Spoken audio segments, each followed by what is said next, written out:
Hello, everybody. All right, so we are here with the one and only David Marks and his beautiful wife Victoria and Nicole and myself. Hey, everybody. And we're Hi, just going to guys. do a very impromptu, obviously very unprofessional interview and just kind of ask David some questions, and maybe these are some of the things you guys have been wanting to know. So, first of all, the big question is, how long have you been a fan of the Wood Whisperer?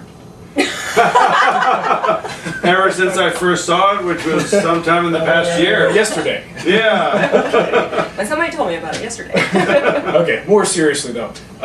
So what are you up to now? Because I think a lot of people are familiar with the show. Some Yeah. people still think you're filming the show. Right. And I think they need to know what you're actually doing these days. Sure. Yeah. Well, as I've told a lot of people, because a lot of people ask me about that, is that we shot 91 episodes of Woodworks between the years of 2001 and the very tail end of 2003. So we shot one or two episodes in January, February of '04. So it's really been about 3.5 years since we wrapped it all up. Wow, okay. And it was a lot of work. It was a great experience. I got more than my fair share of my 15 minutes of fame. Sure. And then since Victoria and I have gone on to open our own school at our home in California. Awesome. So that's really been our thing, is focusing on the school. Also, I'm getting back to doing some of my own creative work, Okay. working on sculptures and wood turning. Okay. Awesome. And we've even opened a little gallery next to our shop. Oh, really? Yeah, so we got a little gallery there. On the property? On the or- property, Oh, wow. yeah. It's a No two-story kidding. building. It's working out really well. It's by appointment only. We have students come through. Though recently we had a captain email us. He's going to be in Santa Rosa. He's from Florida. Could he come by and see the studio? And he came by and saw the gallery. And Yeah. he and his wife went through it. It's very small, but it's wonderful because it has all of David's sculptures on the top floor and the bottom floor, Wow. the DVDs and the smaller turnings that he's made for sale. It's just a wonderful Nice. environment to see, you know, It's in a nice display Yeah. environment. Yeah. Plus, David designed and handmade painstakingly the banister that leads to the second floor. So Oh. it's just a typical David experience. Actually, Right. truthfully, it's one of the guys that works for me, Derek, did a fantastic job. Derek Moore built the railing, did a wonderful job. I kind of, came up with the design. It was to and- David's Sure. specifications, Right. which is no small feat. So Yes. we want publicly to thank Derek Moore for being a huge good sport about all the sanding involved, but Wow. every Well, and detail. all the millwork Yeah. and joinery, But they, and also to Mike Stagnaro. Stagnaro that works for me, that did the carving Okay. on the piece. So But I think gotta give it's- credit where credit's It's due. very Sure, reflective yeah. of David, because the two-story building started off to be a storage unit to store all the multitudinous pieces of furniture we made, because the TV, he I made was gonna furniture. ask you about that. And Yeah. then, because right now a lot of the pieces are being stored off-site, and he wanted to use it for a storage facility, but as the building took shape, it's a small building, just 2 floors, one on the first floor, one on the second floor. He decided he wanted a gallery for himself, which is wonderful. Yeah. So it's been carpeted, and he then designed this fabulous banister, which took many months to actualize. Sure, sure. And now his pieces are in there, and I have to admit, it's wonderful walking through there, because David spends a lot of time traveling and teaching, both in his workshop studio and then across the US, he's traveling and teaching. So to come back to the studio and go into the gallery and see his pieces, it helps, nurture him Yeah. and make him feel like this is Sure. why I'm doing it. Oh, absolutely. And I think also for students, it's kind of neat, because the first day of every class, the students go through the galleries, and he'll say, look, you guys can do this stuff too. You Yeah. really can. Right. Well, it And gives them an idea of what the finished products look like and what it looks like in a home environment too. Right. That's Do fantastic. you have a favorite piece of his? I do the favorite piece. It's called Ching. It's actually in our living room, and it's a real turning point for us, because when David got the TV show in 2001, as serendipitous as it was, there's actually a interior decorator's It was an architect. architect who came forward out of the blue, unrelated to the TV show, who wanted to buy Ching for a very prominent, customer. And for the first time in our lives as David, as an artist, we could afford to say, no, we're keeping this piece. Oh. Sure. And since then, we've talked like with Sylvia Bennett, married to Gary Bennett, a famous artist, and she's urged everyone, if you can ever afford to keep your pieces over the years, Some of your early work. some of your early Sure. work, because Never know. you never have a chance Yeah. to go back and repeat it. And there have been Yeah. many of David's pieces over the years that we couldn't afford to keep. Yeah. And so it was really a thrill to be able to keep Ching, which is a huge wall sculpture over our couch. It's exceptional, and it often appears on our website for his gilding class. But to us, it's a turning point we could afford to keep, but we turned down the architect's, Sure, request yeah. for it. Right. And I value that piece very, very much. I can see why. That's It's a pretty beautiful cool. piece. Plus it won a niche award in 2001, so that was pretty cool. Yeah, there's got to be some Nice to have meaning that. behind it, definitely. That's Yeah. fantastic. Very cool. Yeah. Now, I know a lot of people, they see the show, they see it's a 20-minute show, and they think it's boom, boom, and it's done. But conversations we have, I know it's been a lot more work and a lot of crap that you went through to just put one episode Oh, out yeah, there. yeah. So just very briefly, what kind of effort did you have to put into one single episode of that show? Well, for each piece, basically what the producer said to me was I have to come up with 15 designs per season. So there's 13 shows per season, and I would come up with 15 sketches, submit those to the network, and they would always reject 2, which means they would accept the other 13. And I was always amazed at some of the pieces that they accepted, like say the drum table or the koa lamp, because they said don't do anything too artistic. Nice. So, and they wanted me to make shaker style furniture and arts and crafts style furniture, and I don't really do shaker style furniture. And There's already a guy doing that, isn't there? Well, it's been done before, so I thought why not do what I do and Sure. try to show people what I think is happening in the contemporary furniture movement. But in terms of the amount of work that went into each piece, there was a tremendous amount of hours that went into it. I do have to credit a lot of my fellow craftsmen in Sonoma County because it was physically impossible for me to build all the furniture. Sure. I mean, I was working 70 to 80 hours a week just to do all the production of the show. Wow. I mean, it was about 30 hours just to shoot it, another 8 hours to do the voiceovers, then another day of meeting with the producers to go over all the planning and stuff, then another day to kind of do the preparation for the stuff we're going to shoot, and then running around on the weekends trying to locate wood, doing designs, building prototypes. So some of the stuff I built, some of the stuff I had to hire assistants to build to my specifications. And then there'd be meetings with those people to make sure that things were getting built the way I wanted it to be built. Sure. So I'd say probably about at least 100 hours of labor just on the building portion of it. And then another 70 or 80 hours of my labor, for the shooting, the voiceovers, and some of the organizational stuff. Then there was all the work that the cameraman did and the crew did, Sure. and then the editing, post-production.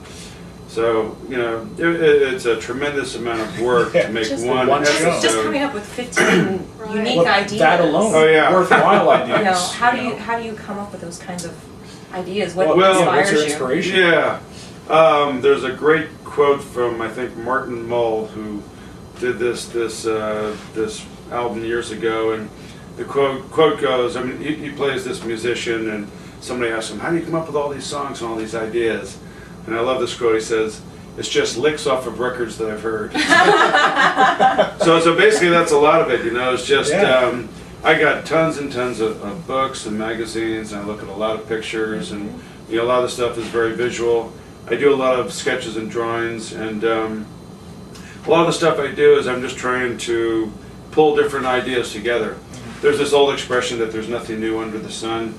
There's some truth to that, but I wouldn't say that that's entirely true. Right. I think a lot of what goes on is like cooking.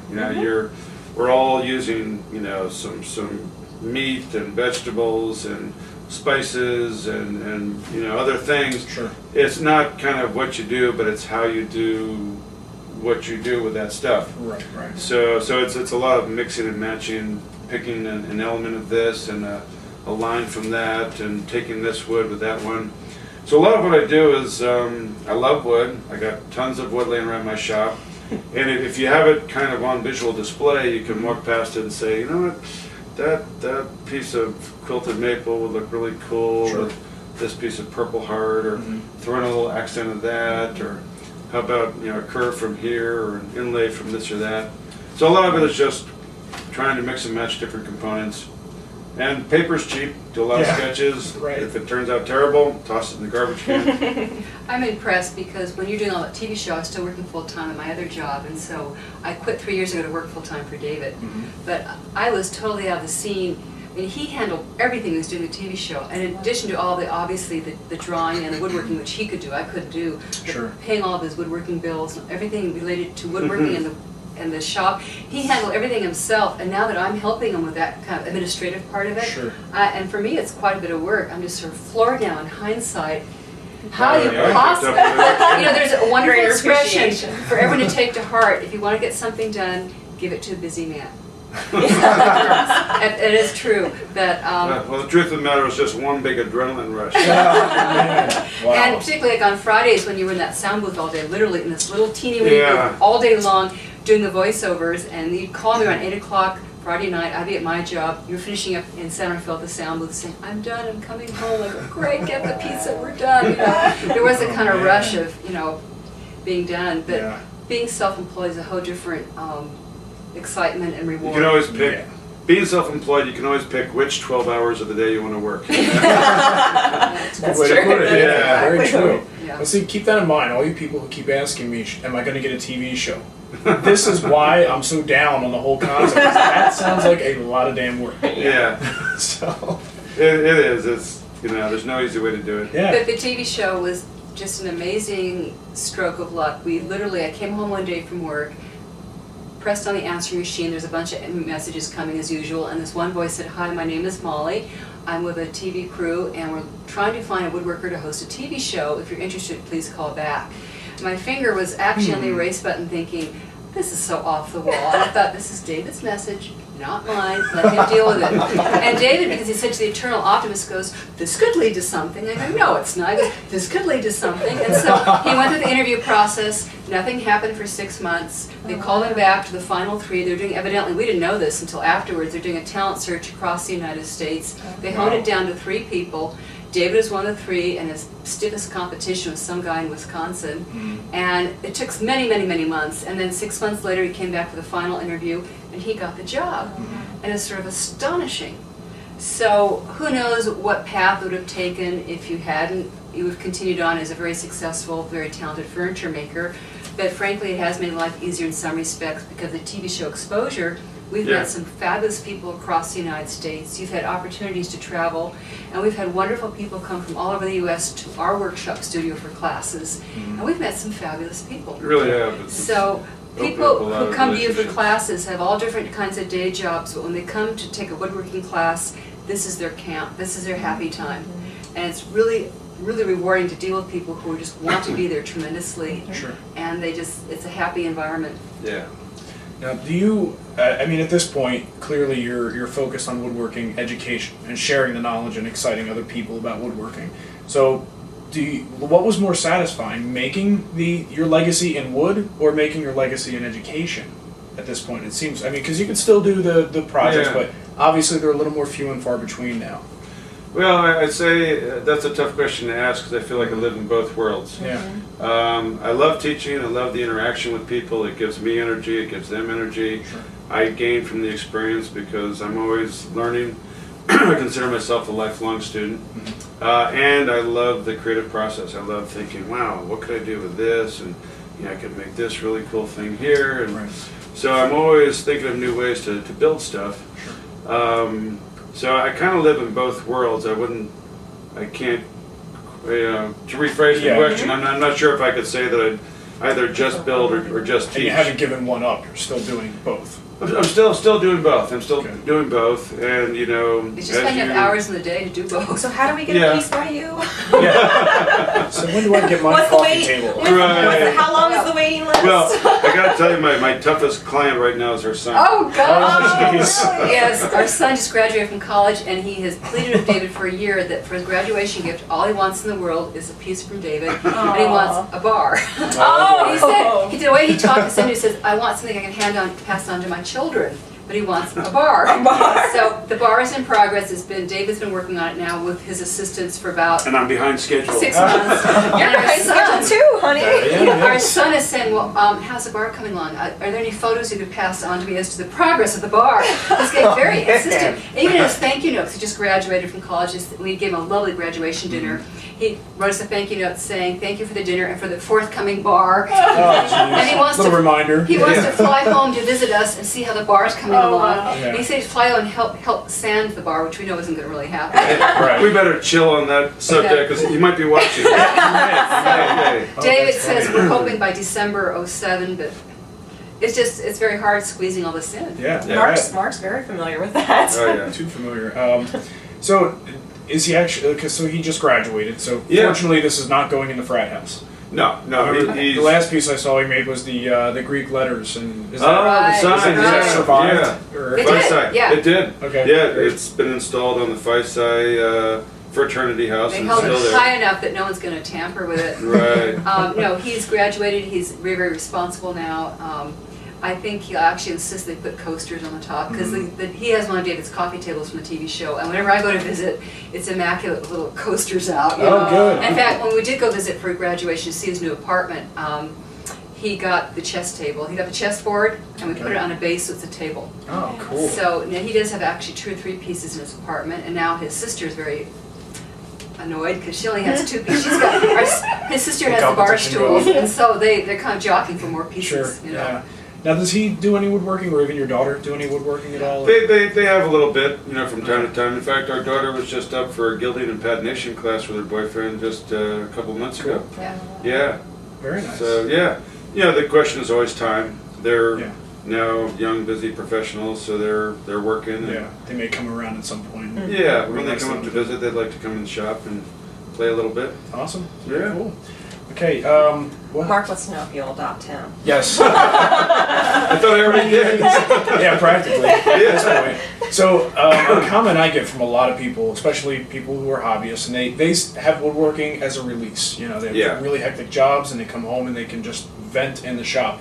So they say they don't want to ruin their hobby by going professional. Sure. And me, I see it as something, I love woodworking so much, even if it becomes like a little bit stressful, at least I loved it at the Yeah. very beginning. Yeah. Instead of feeling a little apathetic in the beginning and absolutely hating it later. So Right. is at this point, since this is all you do and it's all you think about, is woodworking still fun? Oh yeah. I don't know. I mean, nobody else in my family does woodworking. Yeah. I mean, there is no history of anybody in my family doing woodworking.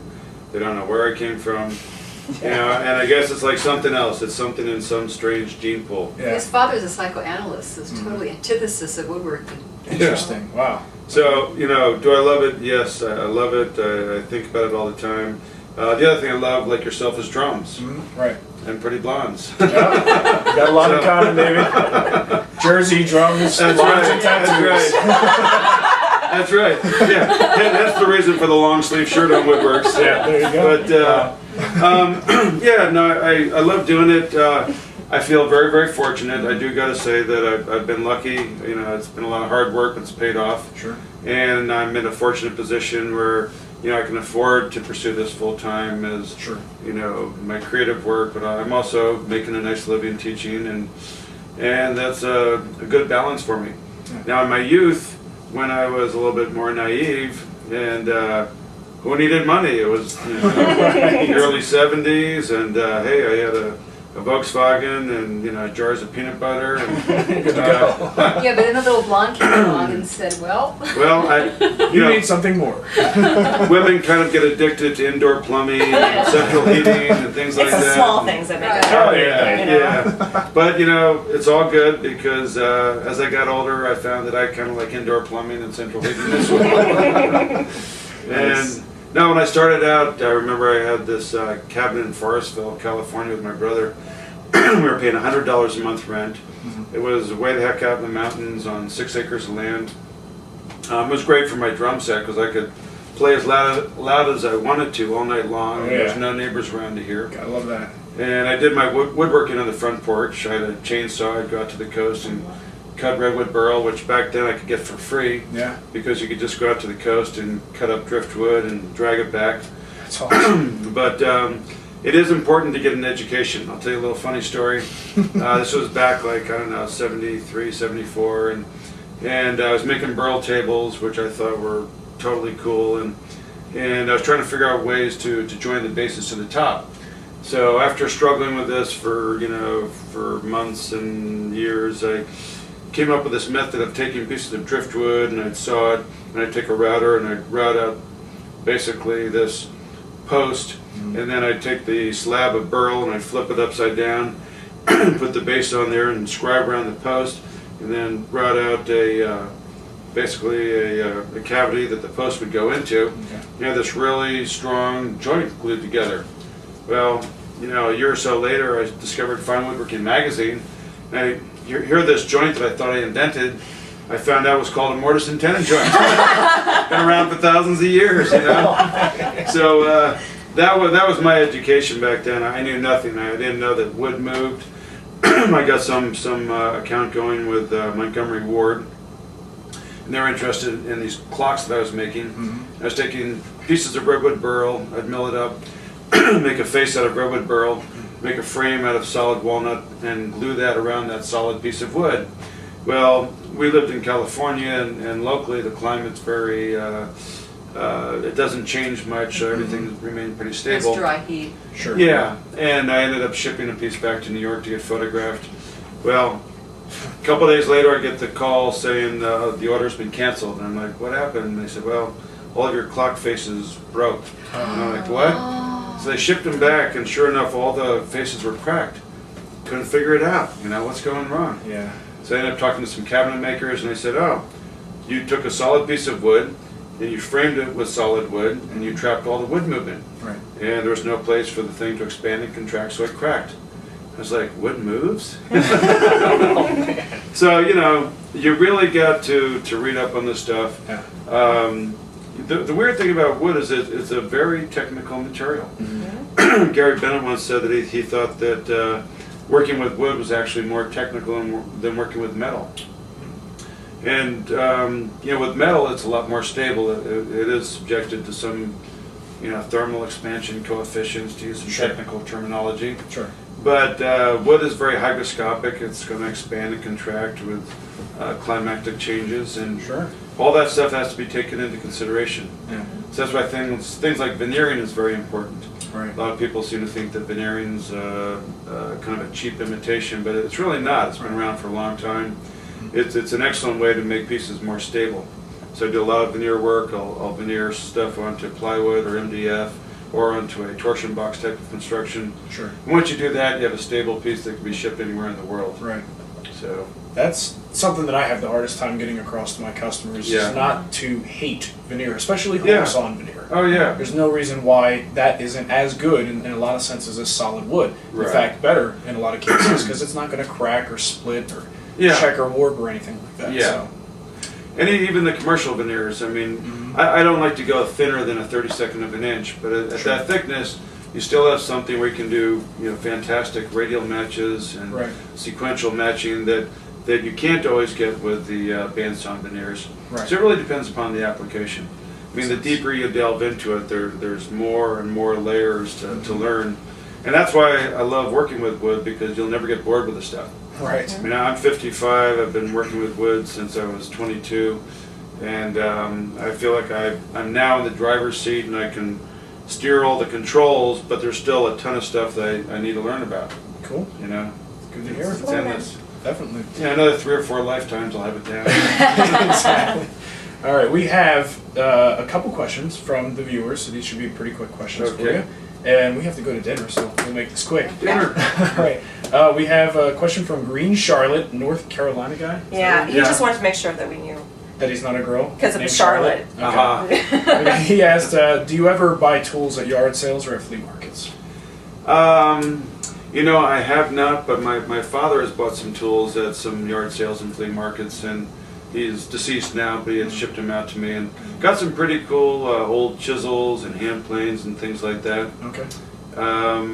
Mostly a lot of the old vintage machinery that I have in my shop, which really happens to be old Delta. I've got an old Delta bandsaw, an old Delta table saw, drill press, my first bandsaw, which I actually bought the same year that my wife and I got married. It's an old 14-inch Delta bandsaw, and I got that at a shop in Sebastopol nearby. Okay.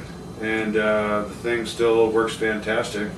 Great. So the conclusion I can draw from that the secret to, we've been married, in September it'll be 31 years. The secret to a successful marriage is to always have a bandsaw. It works out. Yeah, it works out. I got 2.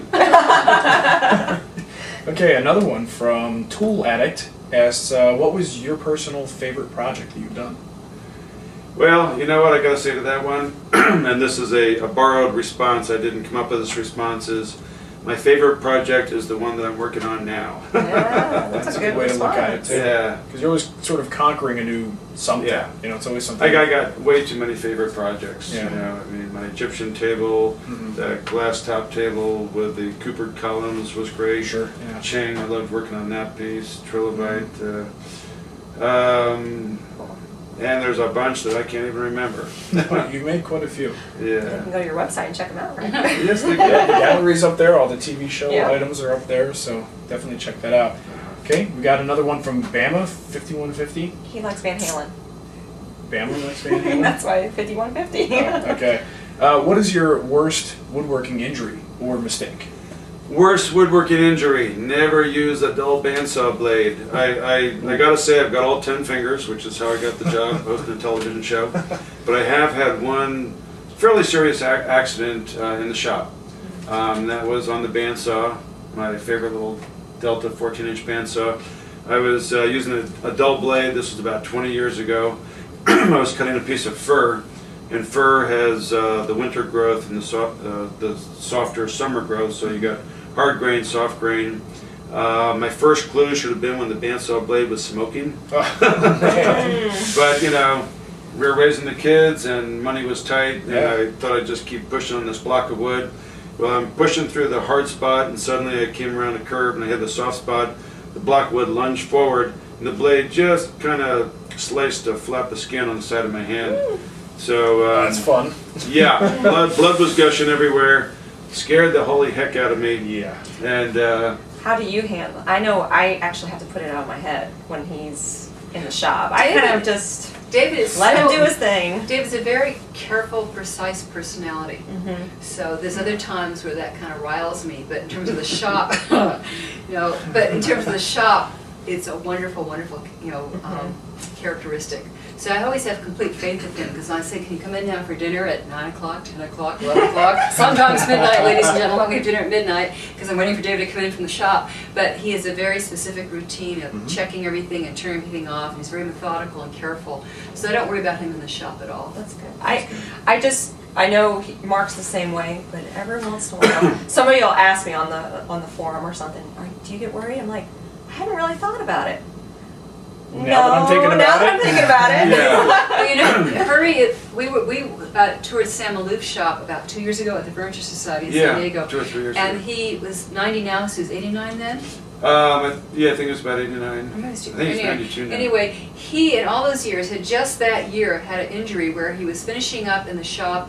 He was just finishing up sawing something and just was going to brush away a piece of wood. It was on the 36-inch Agasani And he bandsaw. was just Oh, okay. finishing up for the day and just pushing away a piece of wood, and he actually cut off something. No, he did not cut off anything, but he said he nicked the blade, Oh. but I thought he said he had 24 stitches Yeah, across his hand. the Wow. point was he was finishing up the day, lost his attention for a moment, and hadn't really turned off the machine properly. Yeah. So the thing about woodworking is you have to have a lot of respect for what you're dealing with and Yeah. not lose your attention. When you're there, you're completely there, Yeah. like a surgeon during surgery. Right. And then, when you're out of the shop, you're out of the shop. So you can't just lose your attention or think, I gotta hurry this one up. Right. Which I think is why they take so long to come inside when we call Yeah. them. Oh, yeah. So you're Well, there not is alone, no- ladies. Yeah, you have to stop right now. You got to sort of finish that thought. That Yeah, I woodworking- mean, Right, thank God for right. a microwave, because the dinner gets heated and then reheated and then reheated and then reheated again, Exactly. And I've learned not to count on rare meat ever, that's not Yeah. gonna happen. See, well, at least you've got a little distance between the house and the shop. She opens the kitchen door right to the garage. She's like, "Come on!"